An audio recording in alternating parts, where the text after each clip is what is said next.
Hello everyone, welcome to Pushpa's English classes. So this is the continuation of the chapter Bholi by K. A. Abbas. The first part of the story I've already made a video and titled it as part 1 Bholi. So this is part 2 Bholi where I'll deal with the rest of the chapter. So let's get started.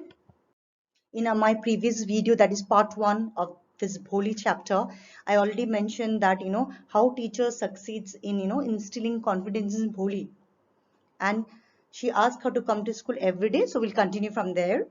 Yes, yes, it will be very easy. You must come to school every day. Will you come? Bholi nodded. No, say it aloud. Yes.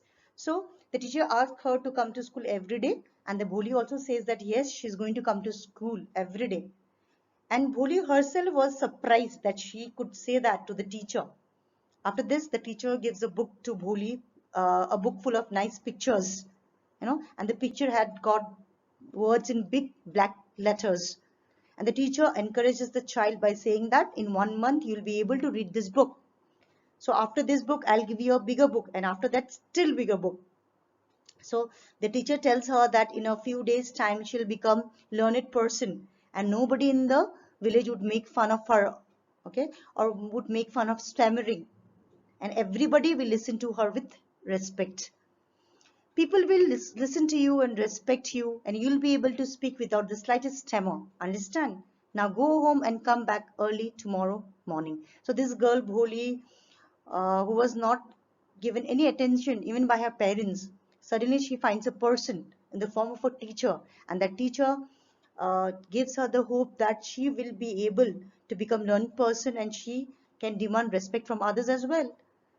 Bholi felt as if suddenly all the bells in the village temple were ringing, and all the trees in front of the schoolhouse had blossomed into big red flowers. This tells you how happy she was. Suddenly everything turned out to be so good. Her heart was throbbing with a new hope and a new life. So, who was giving her this new hope and a promise of a new life? It was the teacher.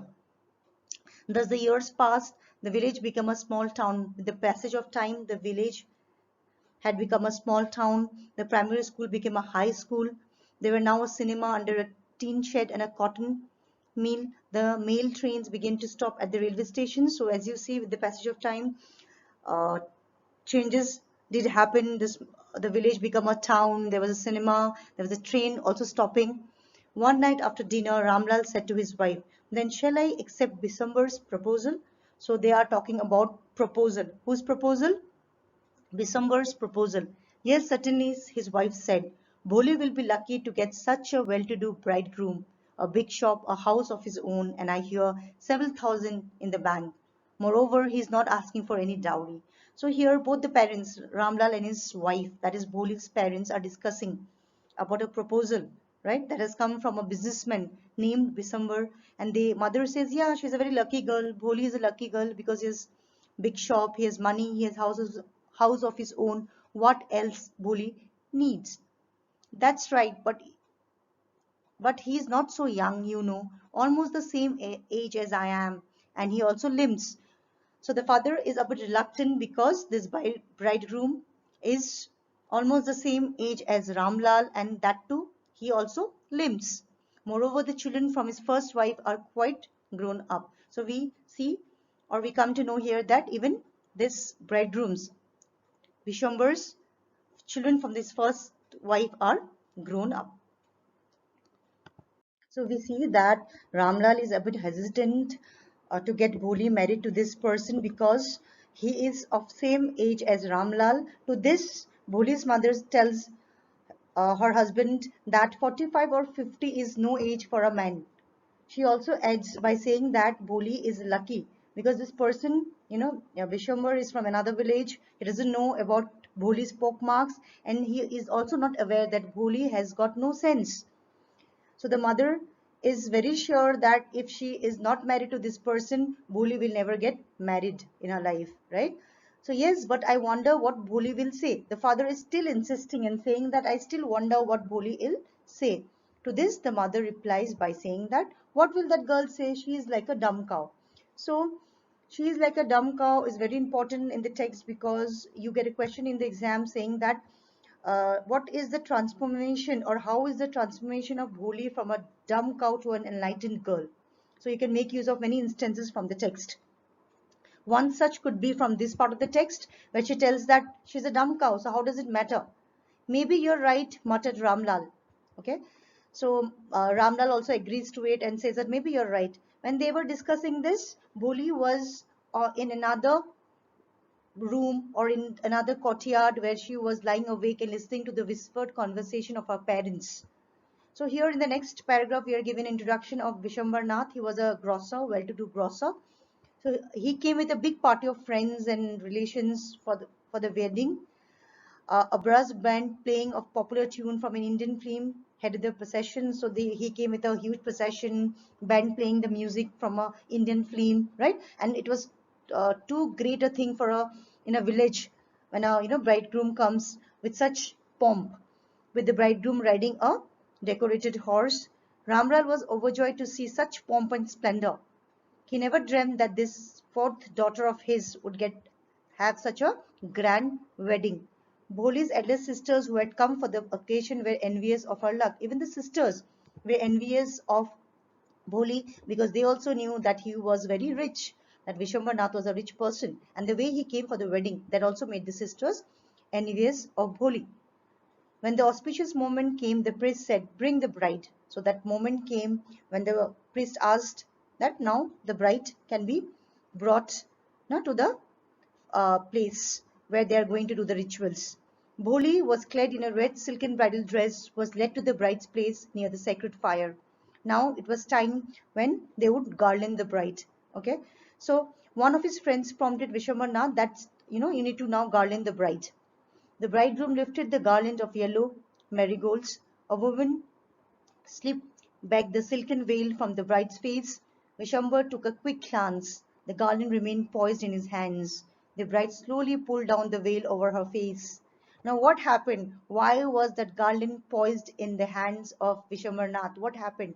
So when a woman who was sitting next to Bholi, she lifted the veil from her face, Bholi's face, and that was a particular moment when Vishwambar Nath could take a quick glance. They have not seen each other before marriage.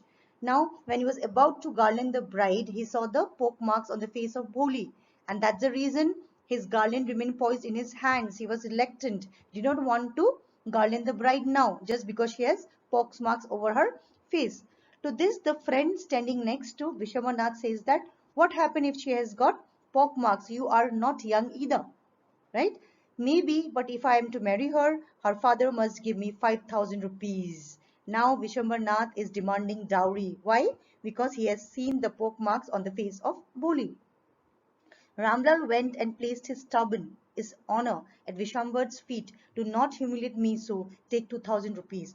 So for a father, daughter's father, if the bridegroom, denies to get married, it is a matter of huge shame for the father. So he places his turban, which symbolizes honor and respect, before Vishwambar Nath feet, and he requests him, "Please don't do so. I'll give you 2,000 rupees, not 5,000 rupees." No, no, he was adamant. Vishwambar Nath was adamant, and he tells him, "No, no, I want 5,000 or I will go back. You keep your daughter." Be a little considerate. See, they are bargaining, in order to get, married. So Vishwambar Nath is bargaining, because he feels that the poke marks is a burden on him part, but he himself cannot work properly. He himself is married, a widower, but still he needs money because he has seen the poke marks. Be a little considerate, please. If you go back, I can never show my face in the village. The father pleads by saying that if you go back, it will be a matter of huge humiliation on my part. Please don't do that. Then Vishwambar Nath says that, "Then out with 5,000. Then go and get 5,000. Tears streaming down his face, Ramlal went in, opened the safe and counted out the notes. He placed the bundle at the bridegroom's feet. The poor father had no choice. He went and got the money, and he put the money at the bridegroom's face. On Vishwambar's giddy face appeared a triumphant smile. He had gambled and won. "Give me the garland," he announced. So now Vishwambar was happy because whatever he wanted, he got it. He wanted 5,000 rupees, and he succeeded in forcing the father, the helpless father, to give that amount to him. So that is the reason his face seemed to have a triumphant smile. So now he's asking, give me the garland, I'm ready to get married to this girl, Bholi. Once again the veil was slipped back from the bride's face, but this time her eyes were not downcast. She was not, this time Bholi was not looking down, she was looking straight at her husband's face, and in Bholi's eyes there was neither anger nor hate, only cold contempt. Vishwambar raised the garland to place it around the bride's neck, but before he could do so, Bholi's hand struck out like a streak of lightning and the garland was flung into the fire. Vishwambar tried to put the garland round the bride's neck, but Bholi threw the garland into the fire. She got up and threw away the veil as well.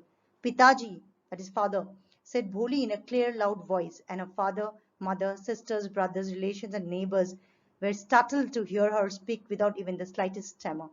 Everybody who was gathered there, father, mother, sisters, brothers, they were startled, they were surprised to hear Bholi speaking without stammering. Pitaji, take back your money. I'm not going to marry this man. So she says, Father, take this money. I'm not going to marry this greedy and a coward man. Ramlal was thunderstruck. The guests began to whisper, so shameless, so ugly and shameless. So Ramlal was shocked, and the guests who were assembled in the wedding there, they shouted, saying, such a ugly girl, such a shameless girl. A girl is said to be shameless if she is raising voice against something, which is wrong. The same happens here. Boli, are you crazy? Shouted Ramlal. You want to discuss your family? Have some regard for our ijjat. Ijjat is Hindi term for respect. For the sake of our izzat, said Bholi, I was willing to marry this lame old man, but I will not have such a mean, greedy, and contemptible coward as my husband. I won't, I won't, I won't. So Bholi puts here her stand very clear by saying that I was doing all this for your izzat. The moment you say that you need to get married to this lame old man, I agreed because I wanted not to disobey you. I wanted to fulfill your desire. But now I cannot marry this man who is asking for dowry. So so we know by this that she was not a timid and dumb girl, as we have seen the way her mother used to say that Bholi was a dumb girl. Let's see. For the sake of your izzat, said Bholi, I was willing to marry this old man, but I will not have such a mean, greedy, and contemptible coward as my husband. I won't, I won't. So she was okay with the fact that he was old because, the parents wanted her to get married to him. She was fine. But the moment he demanded dowry, this was something Bholi could not take in because she is an educated girl and it is her education which told her that this was wrong and she was able to raise her voice. So she is telling us that she knows how to assert her rights. She knows how to stand for her rights. What a shameless girl. We all thought she was a harmless dumb cow. Bholi turned violently on the old woman. Yes, auntie, you are right. You all thought I was a dumb driven cow. That's why you wanted to hand me over to this heartless creature. But now the dumb cow, the stammering fool is speaking. Do you want to hear more? So how confidently this girl speaks. She says to the old auntie who was telling her that, I didn't think that you'll speak this way. To this, Bholi says that I know that everybody regarded me as a dumb cow, and that is the reason you wanted me to get married to this heartless creature. But now I am not a dumb cow, but this dumb cow can also speak. Auntie, do you want to hear more from me? To this, Vishambarnath the grocer started to go back with his party. The confused bedesman thought this was the end of the ceremony. The bridegroom, he started to go away because he had no other choice, right? Ramlal stood rooted to the ground, his head bowed low with the weight of grief and shame. The father could not look up because he feels that, it's a matter of shame that the bridegroom had to go away without taking the bride. The flames of the sacred fire slowly died down. Everyone was gone. Ramlal turned to Bholi and said, but what about you? No one will ever marry you now. What shall we do with you? You know. So now the father is asking the girl, no one will marry you. What would you do now? And Sulekha said in a voice that was calm and steady, don't you worry, Papa, Pitaji. In your old age, I will serve you and mother, and I will teach you the same school where I learned so much. Isn't that right, ma'am? So we see that how Sulekha, the Bholi, turns from Bholi to Sulekha.